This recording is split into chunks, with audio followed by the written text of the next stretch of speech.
Well, I want to talk about silver and survival of the West. Um, it's actually going to be one of the things we're going to need to actually function as a medium of exchange that's more convenient than changing out cigarettes or beer or something like that if there actually is a financial collapse in the West at some point in the future. There might be. There might be. I'm not sure about this, but it could be. And it could be that it's planned. Because it's been my contention for many years, and it's taken a long time, that actually the East and the West have been cooperating with each other. The elite on the top have been cooperating with each other. Even the Cold War was not really as much a Cold War as you think. At the very, very pinnacle, basically the Soviet Union was built by the Western banksters, if you want to call it that way. And Vladimir Putin is playing his role too, okay? He may be playing it for his own gain, his own country, and things like that. He's not doing the West any favors. The whole propaganda outlet from Russia Today, owned by that state government, owned by Russia, is just to create dissent in the West. Now, our Western elite want the system torn down and to bring about a change, okay? That a global government that they're going to control. Actually, the biggest stumbling block to that is not just silver, but it's actually the armed population and the Bill of Rights and the Constitution of the United States, okay? Which the Bill of Rights is part of the Constitution of the United States. But actually, that's probably the most important part of it, even more than anything. But I want to focus a little bit in on some of the viciousness of Vladimir Putin, too, because silver is going to be a little bit more of a survival tool than you think. Boris Berezovsky, if you remember him, he was a Russian oligarch that was in the UK that initially supported Putin, and then they had a bombing against him one time in I think it was in Italy, where his chauffeur got decapitated and he almost got killed. And now they say this was just a suicide where he hung himself or something, which I don't buy that at all. He was highly critical of Putin. But here's a quote from him. Supposedly he said this at one time. And I could see where he made the error though. But this is from Boris Berezovsky, because I'm talking about silver as an ultimate survival tool in the West. And I don't want everybody to get down in the dumps. Just recognize the problem and take action from there. And I want to present some more concrete, solid things. But Boris says he had absolutely idealistically imagined that it was possible to build a democratic Russia. Okay? That's not happening under Putin. It might have happened under Medvedev, but it's definitely not happening under Putin, despite all his image. He's a smooth character. And he idealistically imagined what democracy was at the center of Europe. He underestimated the inertia of Russia and greatly overestimated the West. He realizes that what's going on in Europe is actually towards a type of socialism. He realized that later on. This took place gradually. I changed my understanding of the Russian path. And that is actually, if you look at Anatoly Golitsyn, KGB Major Anatoly Golitsyn, that's basically what's going to happen. That's what he said was going to happen. There would be a united socialistic type of Europe. That was one of his predictions too. Now, you're talking about a guy that said this decades before it happens. So nothing happens right away. And usually the reaction I get from people is, well, that ain't going to happen in my lifetime. And I got to say to those people, man, you're the worst garbage going. Because, as long as they're cool right now, they don't give a damn. That's probably 90% of the problem with the Americans. They actually have the tools right now to change the situation. And I'm not talking about change in the wrong way, but basically just bring it right back to the Constitution, the way it was originally. But a lot of that takes individual cooperation with each other. And here's where I'm going to point something more constructive. People, like they say they're closing down the government right now, and they have the World War II memorial that it's not available and all this type of stuff. And the Vietnam Wall is not available to veterans to visit and things like that. They close down all these different places. Well, actually it'd be better that if, instead of people taking a drive there and going through that expense, is to actually probably organize and make their own memorial that is not owned by the government. Bypass the government all the way, man. But you know, the whole thing is, in the United States, it's by the people, for the people, of the people. You know, if the government's like that, I mean, why even go against it? Go around it. Ignore it. Play the same Fabian strategy that General Fabian did with Hannibal. The government's too strong. I mean, it's backed by your taxes, and if the elite control the government against the people, how could the people stop it? I mean, why even, you know, when you watch Russia Today or somebody like Abby or whatever the hell it is, people all getting worked up, or Alex Jones, they're all getting worked up about crap they can't fix, right? And it's not doing any good. But the thing is to go around it. Go around it. Take the same, you know, the Fabian socialists are trying this game. They're taking the angle from Fabian, General Fabian, who used a delaying tactic against Hannibal. Do the same thing. The elite are controlling the government. They're doing things against the Constitution. The Affordable Health Care Act is against the Constitution. Silver's one way to bypass the system. It is. It is. You're kind of outside your banking system, right? That's one thing that's the beauty about it. You know, I do think, you know, some people, another person I heard said is going to do this 70-75 silver in 2014. I think that's about right, 72 to 75 silver 2014. It'll jump up very unexpectedly. But the whole point is not to be, a rich man. It's actual produce. It's to produce and exchange goods amongst each other. So it's the blue-collar worker that's actually going to be the hero today in the United States. No doubt about it. No doubt about it at all, okay? And silver is one of your methods that's going to keep the capital right in the hands of the people. I mean, right now it still doesn't look that good, but you remember it's a game that it goes up and down pretty fast. It's going to keep that capital, the actual worth, right in the hands of the people. And if you look at what happened with Russian currency over the last 100 years, basically it went to devalued to either 1 to 10,000 or 1 to 10 or 1 to 100. It basically went to oblivion several times over. If you had the same amount of silver back in 1910 in Russia and you had that now, you would have kept all your wealth. That's over a long period of time. The problem is when inflation or hyperinflation hits, it hits all at once, man. It hits unexpectedly. It's not a curve that goes like this. It's a curve that goes like this, goes down, goes up, and then all of a sudden it goes like that, and unexpectedly. It's almost like a storm. You know, the sun is out, the sky is blue, there's no cloud in the sky, and all of a sudden the storm happens all of a sudden. That's why you got silver. But it's to preserve the capital in the middle class that can actually produce. It's not just a speculative get-rich scheme. But Russia and our Western elite have always been supporting most of our Western elite. Not all of them. I mean, there's been conflict. I mean, in the 1920s, there was no recognition of the Bolshevik Revolution as being a legitimate government of Russia until Franklin Delano Roosevelt became president. Okay? That's when they pumped it all up and they said, well, Stalin's a nice guy. He's Uncle Joe Stalin. There's no starvation going on in Ukraine. If you remember that, it was reported, I think, in the New York Times or whatever the hell it was. The elite in the West, a lot of the elite, not all of them, have always been behind a lot what goes on in Russia. That's really the truth of it. And it's even today.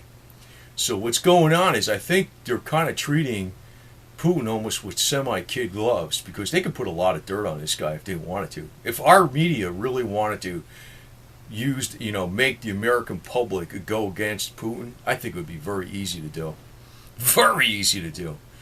Because just about everything that goes on in that country that's bad. I mean, we're moving that way, but it's actually a lot worse over there. There's a lot more corruption. And you don't have to make up any stories. It's an absolute fact. There's a lot of it going on.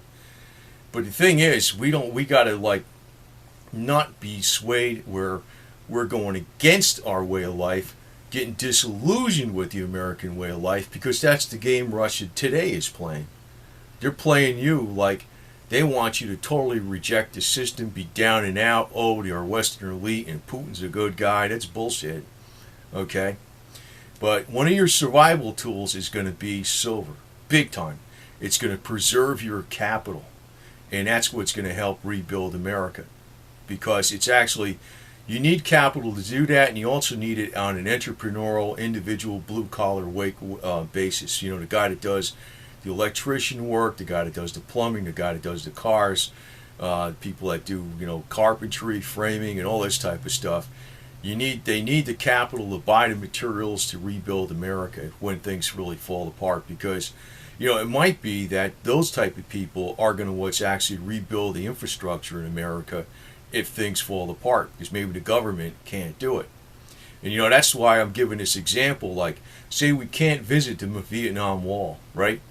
You know, for the cost of somebody driving down there for $50 and staying in a hotel for $100 and all this kind of garbage and going and making a protest, if people even contributed $20 and you had 1 million people do that, you can make your own wall that's privately funded, or own memorial that's privately funded for World War II veterans, and hell with the government. To hell with the government.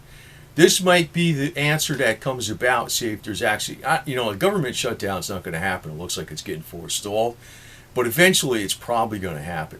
But the way to go around it is, individuals are just going to have to volunteer and fix things themselves, fix the roadways or whatever. You know, if the sign is broken or something like that, fix it without the government. You know, they're just going to have to volunteer to do the job. And you know what? Like a miracle, if people cooperate, it'll freaking fix itself in 2 seconds flat. There's nothing they can do about that. But you see, when they want to put you down and out, like you can't do a damn thing about anything, that's how they win. See, that's the game Russia today's playing. They want you to be down and out about your own country. They want you to think everything's the worst going over here, while, you know, everything over there in Russia smells like roses and dictator Putin's the best guy in the world. Not true. But you know, your focus should be on rebuilding America as in an individual way. And that could be anything that you do on your own. It's actually going to be the blue-collar worker that's going to fix it more than anything. It's not going to be some financial wizardry that's going to create wealth out of thin air. That's bullshit. I know it is.